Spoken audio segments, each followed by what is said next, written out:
imeng'oa mpaka mabati na roof ya manyumba, na sio hapa peke yake, ni kila mahali ambapo upepo umepitia. Ukiangalia kutoka kule kwa barabara, zile miti zote upepo umeweza kung'oa.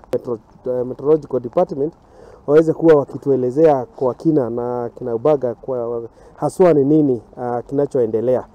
Thutha wa mbura ya El Nino kuonekana ta irathie thirite, rwitora ria Tekenu mwena wa Deia kaunti ya Kiambu nirahomeirwo ni mbura ya ruhuho iracungiririe hathara nene kuri aikari aya aria matarehariirie ni undu ta uyu.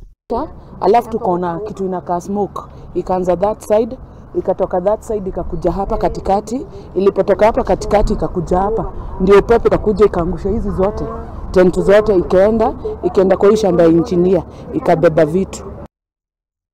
Gito cia nyumba, mimera ya migunda, indo cia biashara ni imwe ya indo iria irathukangirio ni mbura ino guku micii ya gicigo giki igitigwo nduma-ini thutha wa itingi kugwithio ni mbura.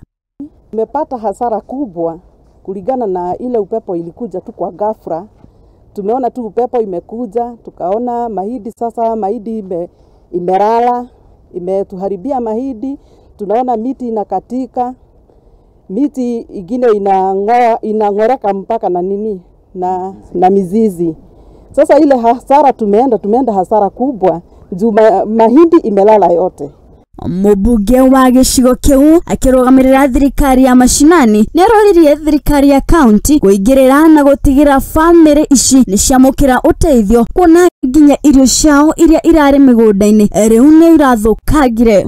Na ya mwisho ni kuomba serikali yetu kuu pamoja na serikali yetu ya county inapoongozwa na gavana wetu His Excellency Kimani Wamatangi ya kwamba zile mahindi nyingi ambapo ulikuwa umetupatia sasa zimeweza kubebwa na Gerifotera Muthingi TV Geto Wairimu wa Kimani.